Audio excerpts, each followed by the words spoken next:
My friend says, good afternoon, sir. Good afternoon. Can you testing? Yes, everything is clear. You're fine. I can hear you. We can hear you. Welcome to CWS as it is, sis. Good afternoon and welcome to you, and thank you very much, Salin, for inviting me to your show. And thank you for your listening public for supporting the show once that you've been around. I didn't hear the last part. I said thank you to your listening public to also supporting your show. Oh, you're welcome. Sis, just briefly, and just to orient our listening audience, who is Sasenarine Singh? Well, that's an enigma by itself, because Sase is a native of Georgetown that is a trained accountant and financial analyst. Thoroughbred finance guy, don't know what he's doing in politics really, because politics and finance really don't mix. But I dabble a lot in politics because over the years I have seen a situation whereby the true beneficiaries of our nation's wealth, especially in places like Guyana, and it happens in other countries around the world, are really not benefiting from the patrimony of the state, from their sweat. And that is what motivated me to get involved in politics, because I believe firmly that more people should be benefiting from what belongs to all in the nation, and not just a small group, a small oligarchy, as I would call it. What was the first time you became in tune with that particular observation? And what do you remember was your reaction when it dawned on you, exactly as you described it, that what was happening, that a certain group of people were benefiting and others, perhaps the masses were not? Do you remember when this happened? Oh, well, I as a young boy, I used to go with some of my relatives, older relatives, to Rodney Border Green speeches. This is a long time ago, so I might be giving away my age, but this was when he was alive. But I was very young. I was about 8. So I've always had that inspiration that something is wrong with Guyana, because every time in school and throughout, in all your family gathering, you always be told that Guyana has this potential. It's potentially the richest nation in the Caribbean. It's potentially the next Singapore of the Western Hemisphere. But then when you look around, you see so much poverty, so much abject poverty. And it was always something that stimulated me to really try to understand, what are these people talking about? After I got introduced to politics by a guy called Lionel Peters, and this was in my University of Guyana days. When I was at University of Guyana, Lionel Peters came up there and started to mobilize a group of young people to resuscitate EYO at UG. I was always actively thinking about politics, but not involved. Anyway, I got involved until I became the chairman of the PYO after a number of years. But after Dr. Jagan died, and especially around the time when Dr. Jagan died, we all realized at that time that there was one heir apparent, and this might be a revelation here, but in my books and in my mind, and based on my discussions around Freedom House at that time, there was one heir apparent at that time, and it was Dr. Roger Luncheon. So when Luncheon was not elevated to the top position, a lot of us started to think deeply, is this for us? And then it started unraveling after that, whereby the agenda of trying to empower the masses became a non-agenda, so to speak. And it just became, friends and family in the cabal. I left to go on a Bank of England scholarship to England, and I never really I lost interest in that struggle at that point in time until I met Kemraj, a very good friend of mine from the PYO days. He was also a chairman of the PYO in New York many years after, and he was telling me about, you know, this whole Alliance for Change initiative and how they want to drive a new agenda, get the young people more actively involved in politics, but also to be the checks and balance for, they call it, the term they called at the time was the balance of power between the elephants in the room, the political elephants in the room, who, in all fairness, on to this day, amass their support on ethnic lines. So that was very attractive to me because it went back to the concept that how can we unleash that potential of Guyana? And this might be the way whereby people can actually partake in the process without having to subscribe to an ethnic agenda, to, you know, to an ethnic leader. And that is, and you know, since 2009 I was back involved.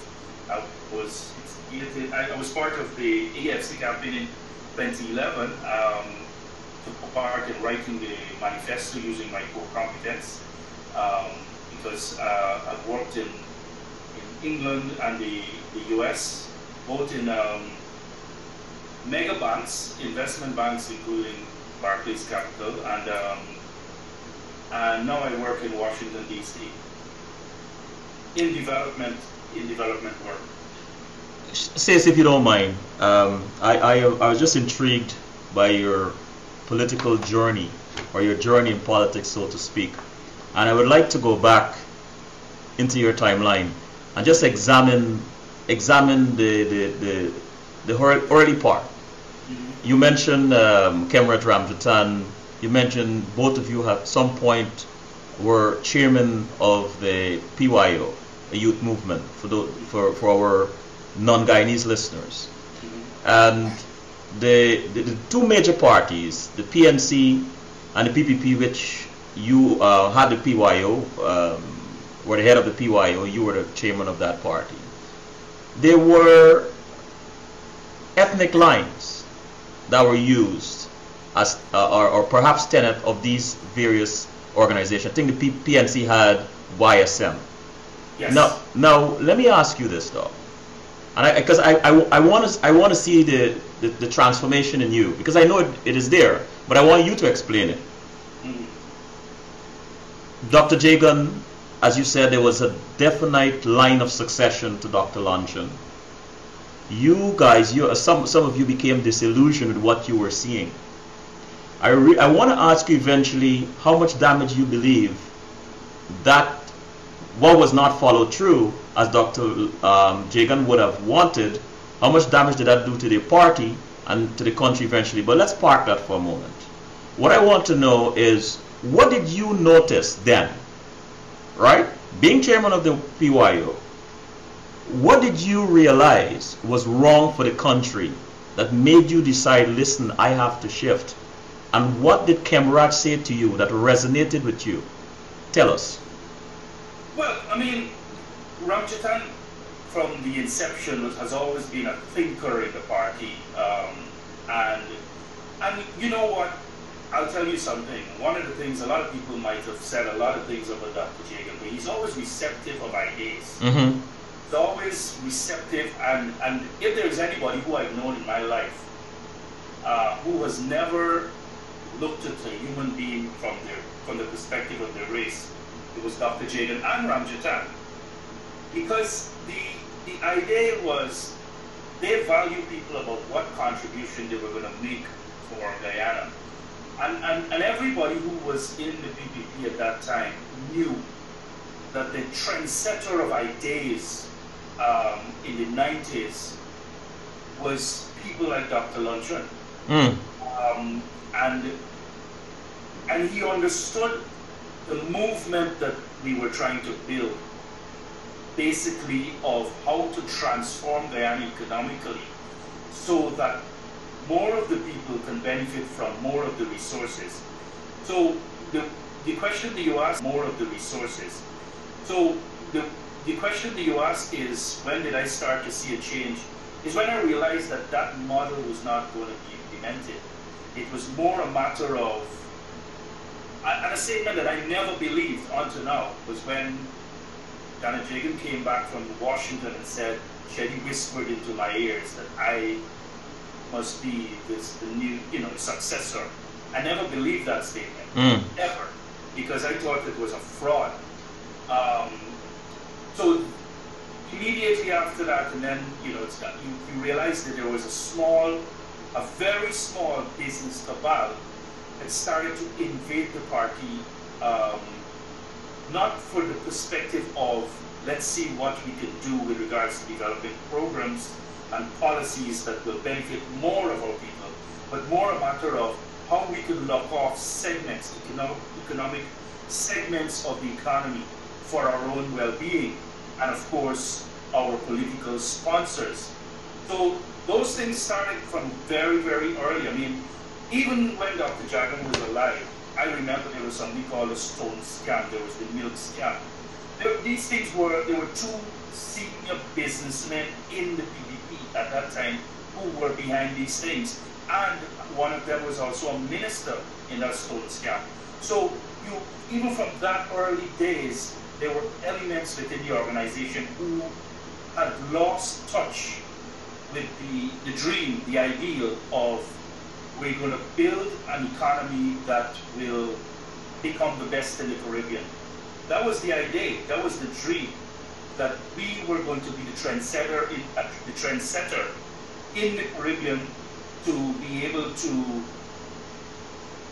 create an environment where not just Guyanese, but more people from around the world will want to come and invest. Because if there's anything that Guyana is poor at, is that we're poor at the number of people that we have in the country. A country the size of 83,000 can easily absorb and develop a population of 20 to 30 million people. So even if we bring back every single Guyanese, we still need more people to help develop the country. So that is one of the things that, the dream was to make sure that we can evolve the country, but that dream was slipping away. And there was something that one PDP politician said. He's deceased, and I don't think it's fair I call his name. But he had said this, I remember hearing him saying this, and it really got me distraught because I was in University Guyana, you have all these ideals as a young man.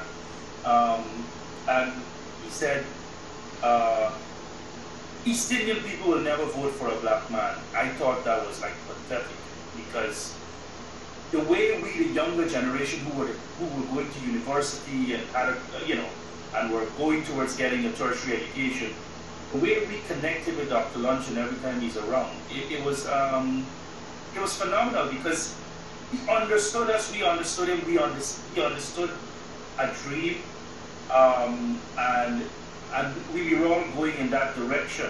Of course, the Dr. Luncheon that we see now has become what you call the owner of the transport of, and taking his role over of the protector of the presidency. So in taking over that role, he's destroyed himself, his reputation, his ideals, everything went down the drain, because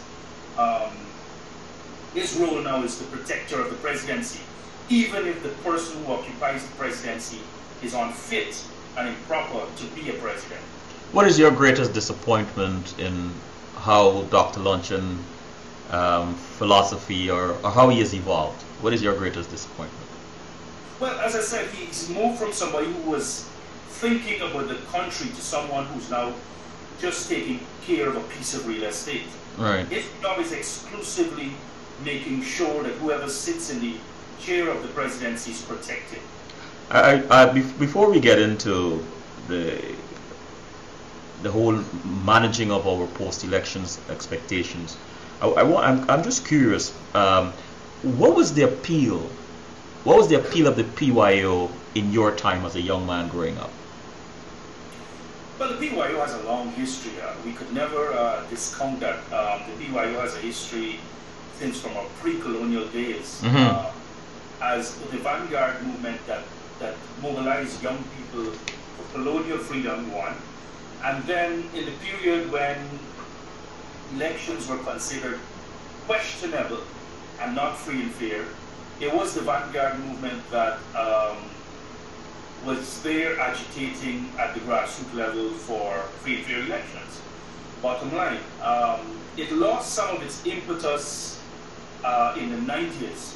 It became very weak because a lot of the leadership of the PYO graduated to the party, and because everybody graduated also into government, enough nurturing and care wasn't done. But I must commend the PPP. Since 2011, after losing the majority, they have really invested back in the PYO, and it will serve them well, because electorally, a motivated youth is a very, very powerful tool. Very true. Very true. If you had the ears of some PYO members that are a little right now uncertain which direction they should go, you know, there's this atmosphere that we need to have a coalition. It is essential for Guyana to progress and so on. And there are some members of the PYO who are sort of like how you and Ramjatan became after you guys became disillusioned, and you had their ears. What would be your message to them? Well, I actually do connect with a lot of PYO people on today. I mean, we're lifelong friends. And there are a lot of them who question privately the modus operandi of the PPP government. Wow. But what I would say to them is this. What do we, I mean, like, for example, a lot of debate were around that question of how can the AFC join with APNU, and why wouldn't the AFC join with the PPP? But the question is, let me look at it this way. In 2011, when the AFC got into Parliament, knowing that the government was a minority, the AFC had approached both of the big parties, the APNU and the PPP, saying clearly, guys, we will support whoever subscribe to our agenda. So the first thing that the AFC put forward to the government of the day at that time, the Ramatara administration, was that, hold a second, you do not have 50%. So let's all sit around this table in a tripartite committee in understanding how we can construct this budget. You will take the lead on it. You're the government. You will take the lead. That's your right. But at least appreciate that we have constituents who are the majority, and we would like to know if you can serve our constituency as well as your constituency. The PPP will have none of it. And that the PPP literally forced the AFC to say, hey, we got to change the way we continue to utilize the resources of Guyana. So what I would be discussing with young PYO people as we speak every day on Facebook and you know, private emails, and I say to them, would you give the Ramatara administration 5 years more to continue to do what they've done over the last 3 years? So they will come back and say, well, you know, your party sabotaged everything. But then I would respond and say, but hold a sec, how would something like a public procurement commission be bad for Guyana? When it was recommended by the IMF for Guyana, it was agreed to by the Jaguar administration for Guyana, but yet the PPP government cannot see it fit to implement it for Guyana.